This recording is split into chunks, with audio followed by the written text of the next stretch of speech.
What is up, guys? Name is Dre and welcome to another Genshin Impact video. And as you can see, I already installed the new webcam. I'm currently not 100% satisfied with the angle, so I'm still keep working on it during the next videos to find the perfect angle. Maybe I will do like a stream where we can change like some angles. But yeah, that's like the setup for this video.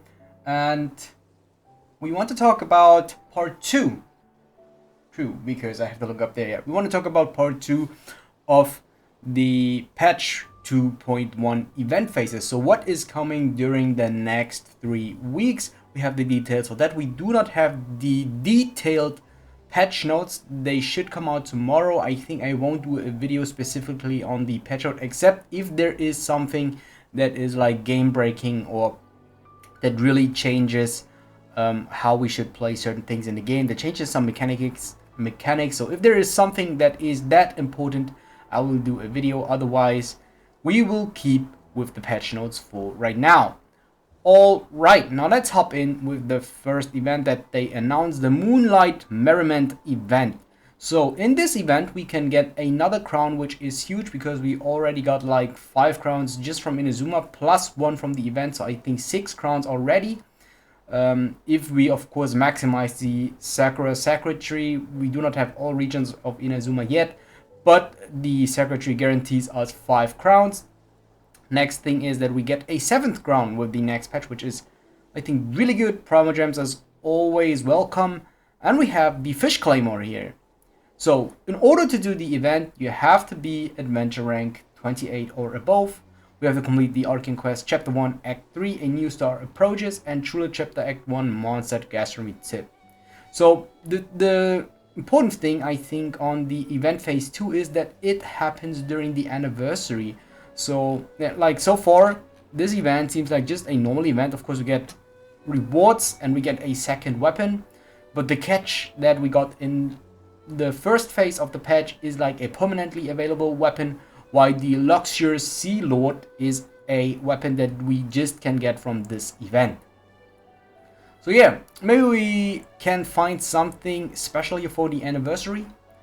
Next thing is the banner for Kokomi. We have 3 characters featured along with her. We have Rosaria, Beidou, and Sencho.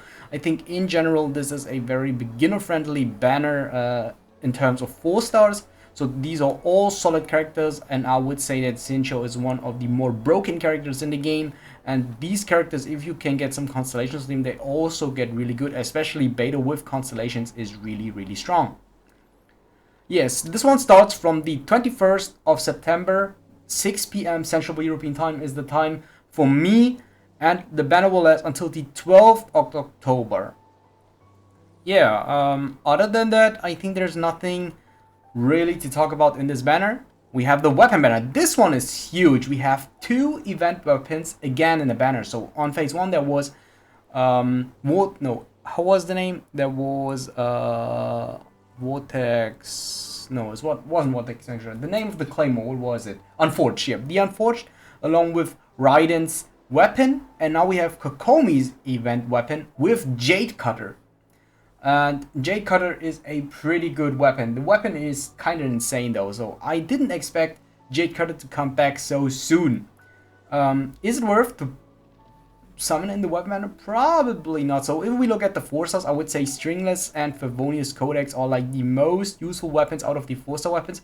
Other than that, I never ever use one of these. Dragon's Bane can have some use if you build a very specific team comp, but I'd say that Favonius Codex is like okay, and Stringless would be a weapon that you would use more if you do not have a 5-star bow or if you do not have other better 4-star bows. This weapon is like only really specifically made for Kokomi, while the JadeCutter is a very generic weapon for a lot of one-handed sword users. So I didn't expect that. So for free to play, this is still a skip though, even though I think JadeCutter is a very good weapon. But if you're considering spending, then I'd say that JadeCutter is still a really good weapon. It is very solid. It is more generic than the weapon from Ayaka. So Ayaka has of course crit damage. It is like a big stat stick, the weapon from Ayaka, while this one is also a stat stick, but you can use the passive to its full potential on most of the characters, while you can't do it with Ayaka's weapon. Yeah, the weapon has the same time, exact same time like Kokomi's banner, so nothing really special.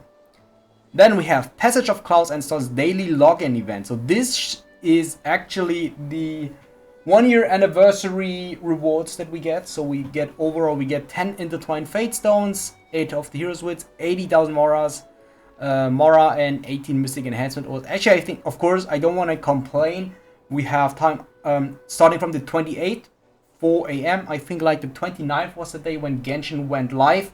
So it's kind of 24 hours prior to the official release. But this is actually the anniversary login, and it lasts until the end of patch 2.1. So you have more than 7 days. I think you have like 14 days to get all these rewards. So even if you miss logging a day, you will still be able to get all the rewards at the end. The thing, what I do think is that it is a little less. So why do I think it is less? I think it is too less because on the release of Genshin Impact, all players were able to get 3 multi-summons. 3 full multi-summons. So we got 1 on the center banner and 2 on the event banner. While now, after 1 year of the anniversary, we only get 1 multi. I think that's a little bit too less. I think we should expect something more because anniversary usually is the biggest event for a gacha game. Yeah, so hopefully they give us more than that. I don't want to complain about the rewards like in general, but I think I want to have a little bit more than only those rewards. So if they don't give out more rewards, then maybe more resin or, I don't know, even more content, even though I don't actually need content. But I just want to have more than this. Then we have Spectral Secrets event. I think this one we had a similar to this already. We have this item. So if you're wondering what this is doing, it gives artifact experience. Nothing more than that. It just gives artifact experience, so you don't have to fodder in your 5 stars or your artifact pieces. You just have an additional item to get up your artifacts done. This should be the first event that will went live from today already, 19th of September. So yeah, by the time the video is live, the event is already live because I didn't log into the game today. The reward collection time will be a little bit longer, 3 days longer than the event period. So this will be like the first event for phase 1 starting from today. You have to be adventure rank 30 or above and finish the Arcane quest Re2X escape plan to do this quest. So I think this is something like that has to do with expedition. Then you have to do a puzzle on that specific place, and then we have to fight against smaller enemies or easier enemies, and then we can get like these rewards. I think it's nothing more than that really. Last thing is we get a new story quest for Kokomi, and of course the test runs, character trials for all 4 characters this time. So you will be able to try out all 4 characters, of course, including the newest edition, Kokomi. Yeah, other than that, that's already it for part 2. So I think like for a normal patch, this would be okay. We have of course the new banner. We only have one new event here. No, 2 events. We have this one and we have this one. So 2 new events for part 2. Mostly the last week is that, which is okay. So for a normal patch, this would be very solid. We have a new story quest to do along with a new character, and we have a login bonus. I think like this would be more something that I would expect if this is like a, I don't know, kind of 10 million downloads. Even yeah, I know Genshin has a lot more than 10 million downloads, but yeah, I would expect this like for a download celebration or like for Christmas or for Halloween or something, but like not for the 1 year anniversary. For the 1 year anniversary, I really hope they give out something special to us. One more thing, I would ask at least one more thing that they could give us for the 1 year anniversary. But yeah, other than that, that's the details that we can expect during the next 3 weeks until the 12th of October. With that being said, like, comment, and subscribe. Let me know like if you have some recommendations for my camera angle or something. But yeah, other than that, I see you guys in the next video. Bye.